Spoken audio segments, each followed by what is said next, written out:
Hello প্রিয় student, তোমাদের সবাইকে সহজ ইতিহাস চ্যানেলে স্বাগত।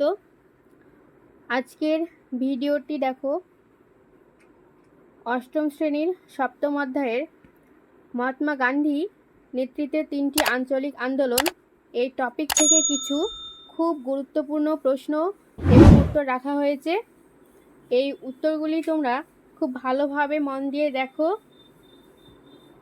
আশা করছি তোমরা সকলে খুব সহজেই বুঝতে পারবে এবং এই প্রশ্নগুলি ভীষণ ইম্পর্টেন্ট তোমাদের তৃতীয় পর্যায় পরীক্ষার জন্য। সুতরাং ভিডিওটি প্রথম থেকে শেষ পর্যন্ত দেখো এবং টপিক ওয়াইজ ক্লাস পেতে এই চ্যানেলটিকে অবশ্যই সাবস্ক্রাইব করো। তাহলে চলো শুরু করা যাক। দেখো, প্রথম প্রশ্ন আছে, গান্ধীজি কবে দক্ষিণ আফ্রিকা থেকে ভারতবর্ষে ফেরেন? এর সঠিক উত্তর হলো 1915 সালে। গান্ধীজি দক্ষিণ আফ্রিকা থেকে ভারতবর্ষে ফেরেন 1915 সালে। পরের প্রশ্ন দেখো, গান্ধীজি সর্বভারতীয় আন্দোলনে প্রবেশের আগে কটি আন্দোলনে যোগ দেন? এর সঠিক উত্তর হলো 3টি।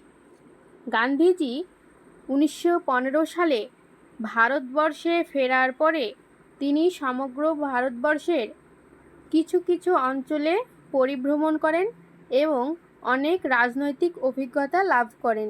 এরপরে যোগদান করেন।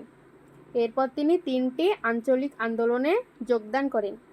পরের প্রশ্ন দেখো, গান্ধীজি কোন 3টি আঞ্চলিক আন্দোলনে যোগদান করেন? তাহলে গান্ধীজি কোন 3টি আঞ্চলিক আন্দোলনে যোগদান করেছিলেন? প্রথমেই দেখো, 1, বিহারের চম্পারণে নীল চাষিদের পক্ষে, অর্থাৎ 1917 সালে গান্ধীজি সর্বপ্রথম বিহারের চম্পারণ নামক জায়গায় নীল চাষিদের পক্ষে একটি আঞ্চলিক আন্দোলনে নামেন। তারপরে গুজরাটের খেড়া জেলায় এবং তৃতীয়টি ছিল আমেদাবাদের মিল মালিক ও শ্রমিকদের সংঘাতের মধ্যে হস্তক্ষেপ করেন। এই 3টি আঞ্চলিক আন্দোলনে তিনি সর্বভারত আন্দোলনে নামার আগে এই 3টি আঞ্চলিক আন্দোলনে যোগদান করেন। পরের প্রশ্ন দেখো, রাওলাট সত্যাগ্রহ বলতে কি বোঝো? তাহলে রাওলাট সত্যাগ্রহ দেখো, 1919 খ্রিস্টাব্দের মার্চ মাসে এস.টি. রাওলাটের নেতৃত্বে একটি কমিটি 2টি বিল আইনসভায় পেশ করেন। ওই বিল দুটিতে বিপ্লবী আন্দোলন আটকাবার জন্য ব্রিটিশ সরকারের হাতে আরও বেশি দমনমূলক ক্ষমতা দেওয়ার কথা বলা হয়েছিল। অর্থাৎ 1919 খ্রিস্টাব্দের মার্চ মাসে এস.টি. রাওলাটের নেতৃত্বে বিল পাশ করা হয়েছিল। এই বিলে কি বলা হয়েছিল?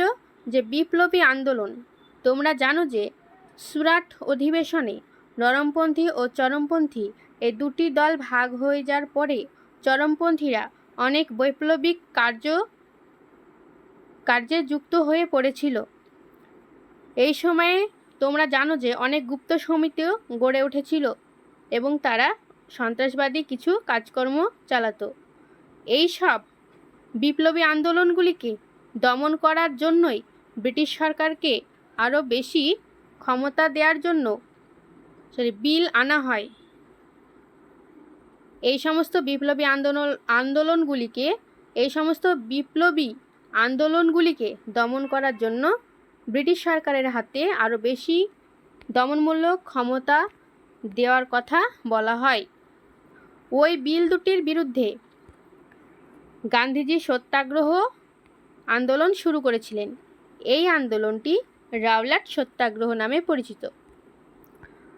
পরের প্রশ্ন দেখো, জালিয়ানওয়ালাবাগের ঘটনাটি বর্ণনা করো। জালিয়ানওয়ালাবাগের ঘটনায় কি হয়েছিল? জালিয়ানওয়ালাবাগের ঘটনাটি কি ছিল? এর সঠিক উত্তরটি দেখে নাও। পাঞ্জাব প্রদেশে রাওলাট সত্যাগ্রহের বিরুদ্ধে ব্রিটিশ সরকার চূড়ান্ত দমনমূলক নীতি নিয়েছিল। 1919 খ্রিস্টাব্দের 13 এপ্রিল অমৃতসরের জালিয়ানওয়ালাবাগে অনেক মানুষ নিরস্ত্র প্রতিবাদে সামিল হয়েছিলেন।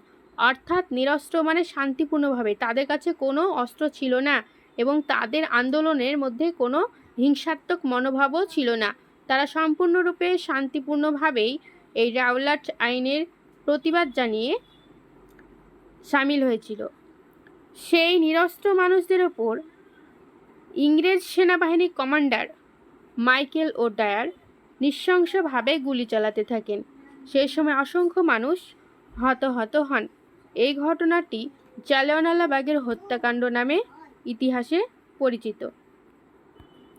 পরের প্রশ্ন দেখো, জালিয়ানওয়ালাবাগের হত্যাকাণ্ডের প্রতিবাদে রবীন্দ্রনাথ ঠাকুর কোন উপাধি ত্যাগ করেছিলেন? কোন উপাধি ত্যাগ করেছিলেন? এর সঠিক উত্তর হলো জালিয়ানওয়ালাবাগের হত্যাকাণ্ডের প্রতিবাদে রবীন্দ্রনাথ ঠাকুর নাইট উপাধি বা স্যার উপাধি ত্যাগ করেছিলেন। নাইট উপাধি বা স্যার উপাধি ত্যাগ করেছিলেন। তাহলে আজকের ভিডিওটি এই পর্যন্তই। তোমরা চ্যানেলটিকে অবশ্যই সাবস্ক্রাইব করো। Thank you.